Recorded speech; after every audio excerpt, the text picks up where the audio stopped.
Hello viewers and subscriber, welcome back to Mamoni's kitchen. আজকের পর্বে আমি আপনাদের দেখাবো কিভাবে খুব সহজেই ঘরে তৈরি করতে পারবেন সুস্বাদু এই বাটি চচ্চড়ি রেসিপিটি। আমি আশা করব আপনারা একবার যদি ঘরে তৈরি করে খান ভালো লাগবে। আর আপনাদের যদি কোনো রেসিপির প্রয়োজন হয় তাহলে কমেন্টস করে আমাকে জানাবেন, আমি তৈরি করে দেখানোর চেষ্টা করব।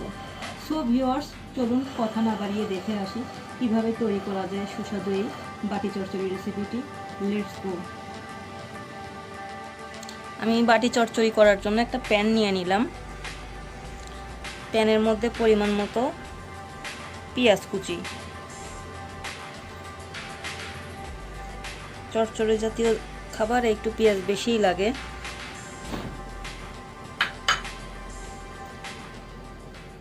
কিছু নিয়ে নিলাম টমেটো কুচি,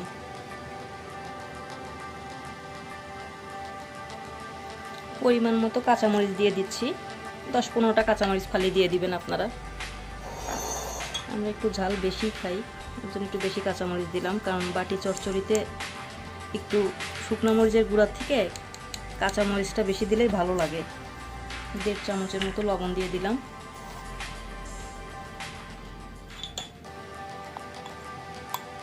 এক চামচ হলুদের গুঁড়া দিচ্ছি।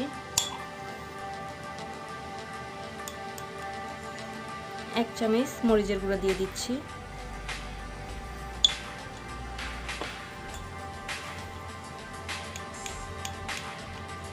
1 চামচেরও কম ধনিয়ার গুঁড়া।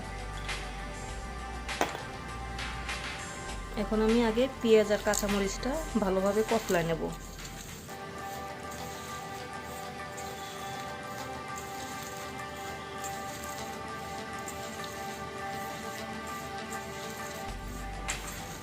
এটা আপনারা যত ভালোভাবে কষলাবেন তত স্বাদ লাগবে চচ্চড়িটা খেতে। আর চচ্চড়ি জাতীয় খাবারে মাখানের মধ্যে আসল টেস্টটা।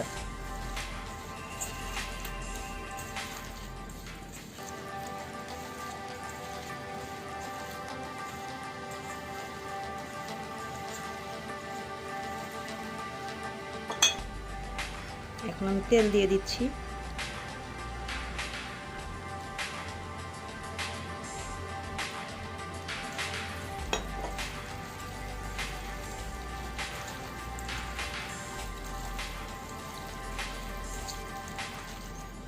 আর হ্যাঁ, বাটি চচ্চড়িটা অবশ্যই আপনারা সর্ষের তেল দিয়ে করবেন। আমি কিন্তু এখানে সর্ষের তেলই দিছি।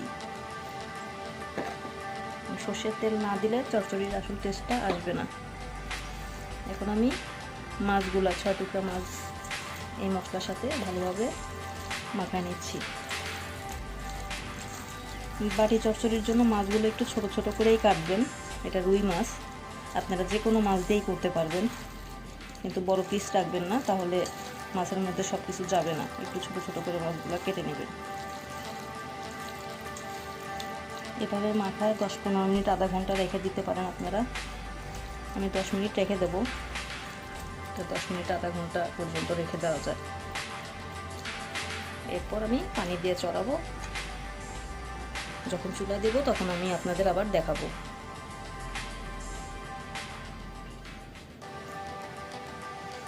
আমি ঢেকে রেখে দিচ্ছি।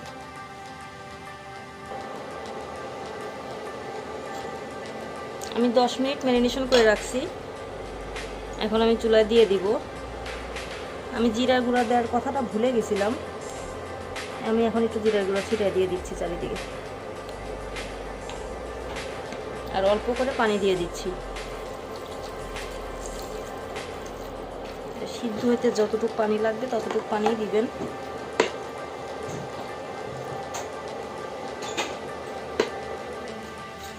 এখন আমি চুলাটা জ্বলা দিচ্ছি।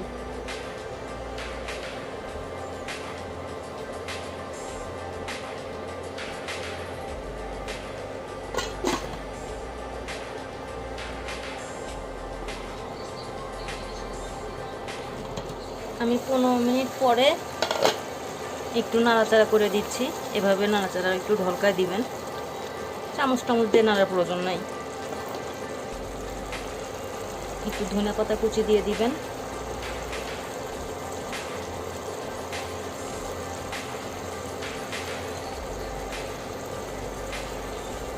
চচ্চড়িতে ধনেপাতা কুচি দিলে চচ্চড়ির স্বাদটাই চেঞ্জ হয়ে যায়।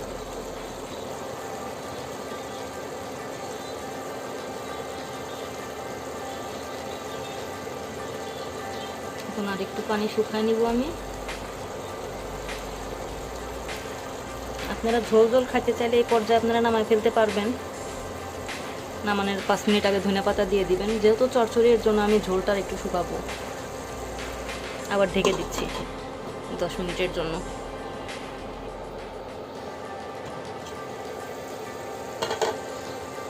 আমার চচ্চড়িটা প্রায় হওয়ার পথে। আমি এই পর্যায়ে একটু সর্ষের তেলে ফ্লেভারের জন্য একটু তেল দিয়ে দিচ্ছি চারিদিকে। এভাবে আপনারা দিয়ে একদিন খেয়ে দেখবেন, খেতে অনেক ভালো লাগে। আমি আবার 2-3 মিনিট এভাবে রাখবো ঢেকে।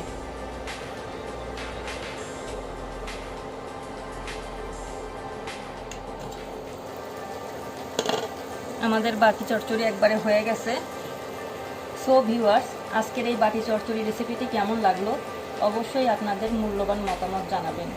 লাইক, শেয়ার, কমেন্টস করে পাশেই থাকবেন। আপনারা যদি আমার পরবর্তী ভিডিওগুলো পেতে চান তাহলে অনুগ্রহ করে সাবস্ক্রাইব করে রাখবেন এবং পাশে থাকা বেল আইকনে প্রেস করে রাখবেন। ধন্যবাদ সবাইকে।